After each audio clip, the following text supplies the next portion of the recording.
وَلَقَدْ جَاءَتْ رُسُلُنَا إِبْرَاهِيمَ بِالْبُشْرَى قَالُوا سَلَامًا قَالَ سَلَامٌ فَمَا لَبِثَ أَن جَاءَ بِعِجْلٍ حَنِيذٍ۔ اور دیکھو ابراہیم کے پاس ہمارے فرشتے خوشخبری لیے ہوئے پہنچے، کہا تم پر سلام ہو۔ ابراہیم نے جواب دیا تم پر بھی سلام ہو۔ پھر کچھ دیر نہ گزری کہ ابراہیم ایک بھنا ہوا بچڑا ان کی ضیافت کے لیے لے آیا۔ فَلَمَّا رَأَىٰ أَيْدِيَهُمْ لَا تَصِلُ إِلَيْهِ نَكِرَهُمْ وَأَوْجَسَ مِنْهُمْ خِيفَةً قَالُوا لَا تَخَفْ إِنَّا أُرْسِلْنَا إِلَىٰ قَوْمِ لُوطٍ۔ مگر جب دیکھا کہ ان کے ہاتھ کھانے پر نہیں بڑھتے تو وہ ان سے مشتبہ ہو گیا اور دل میں ان سے خوف محسوس کرنے لگا۔ انہوں نے کہا ڈرو نہیں، ہم تو لوط کی قوم کی طرف بھیجے گئے ہیں۔ وَامْرَأَتُهُ قَائِمَةٌ فَضَحِكَتْ فَبَشَّرْنَاهَا بِإِسْحَاقَ وَمِن وَرَاءِ إِسْحَاقَ يَعْقُوبَ۔ ابراہیم کی بیوی بھی کھڑی ہوئی تھی، وہ یہ سن کر ہنس دی، پھر ہم نے اس کو اسحاق کی اور اسحاق کے بعد یعقوب کی خوشخبری دی۔ قالت یا ویلتا أَأَلِدُ وَأَنَا عَجُوزٌ وَهَذَا بَعْلِي شَيْخًا إِنَّ هَذَا لَشَيْءٌ عَجِيبٌ۔ وہ بولی ہائے میری کمبختی، کیا اب میرے ہاں اولاد ہوگی جبکہ میں بڑھیا پھونس ہو گئی اور یہ میرے میاں بھی بوڑھے ہو چکے، یہ تو بڑی عجیب بات ہے۔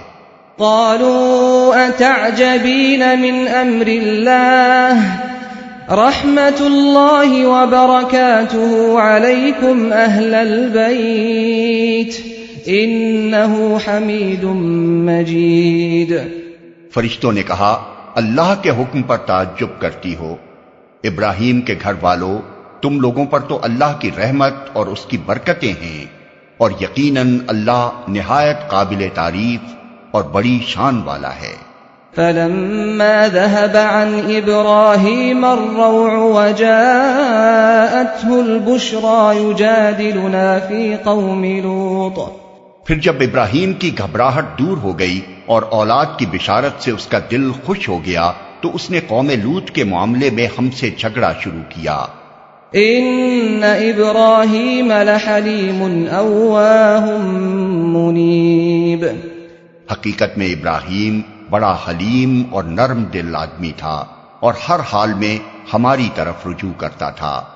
یا ابراہیم اعرض عن هذا انه قد جاء امر ربك وانهم آتيهم عذاب غیر مردود۔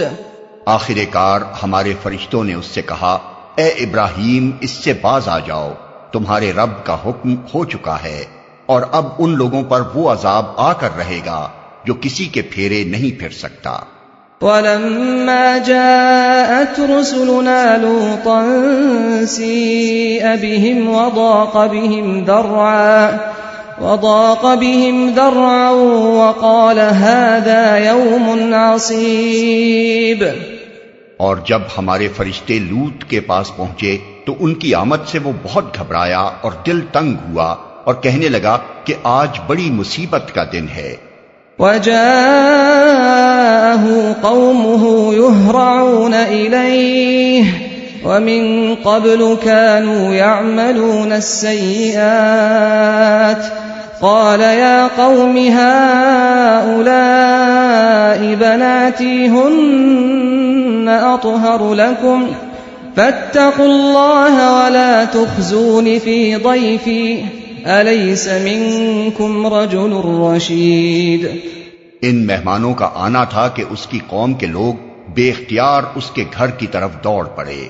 پہلے سے وہ ایسی ہی بدکاریوں کے خوگر تھے۔ لوط نے ان سے کہا بھائیو، یہ میری بیٹیاں موجود ہیں، یہ تمہارے لیے پاکیزہ تر ہیں، کچھ خدا کا خوف کرو اور میرے مہمانوں کے معاملے میں مجھے ذلیل نہ کرو۔ کیا تم میں کوئی بھلا آدمی نہیں؟ قالوا لقد علمت ما لنا في بناتك من حق وإنك لتعلم ما نريد. انہوں نے جواب دیا تجھے تو معلوم ہی ہے کہ تیری بیٹیوں میں ہمارا کوئی حصہ نہیں ہے اور تو یہ بھی جانتا ہے کہ ہم چاہتے کیا ہیں. قال لو أن لي بكم قوة أو آوي إلى ركن شديد. لوط نے کہا کاش میرے پاس اتنی طاقت ہوتی کہ تمہیں سیدھا کر دیتا یا کوئی مضبوط سہارا ہی ہوتا کہ اس کی پناہ لیتا. قالوا يا لوط إنا رسل ربك لن يصلوا إليك فأسر بأهلك بقطع من الليل ولا يلتفت منكم أحد إلا امرأتك إنه مصيبها ما أصابهم إن موعدهم الصبح أليس الصبح بقريب. تب فرشتوں نے اس سے کہا کہ اے لوط ہم تیرے رب کے بھیجے ہوئے فرشتے ہیں، یہ لوگ تیرا کچھ نہ بگاڑ سکیں گے، بس تو کچھ رات رہے اپنے اہل و عیال کو لے کر نکل جا اور دیکھو تم میں سے کوئی شخص پیچھے پلٹ کر نہ دیکھے مگر تیری بیوی ساتھ نہیں جائے گی کیونکہ اس پر بھی وہی کچھ گزرنے والا ہے جو ان لوگوں پر گزرنا ہے.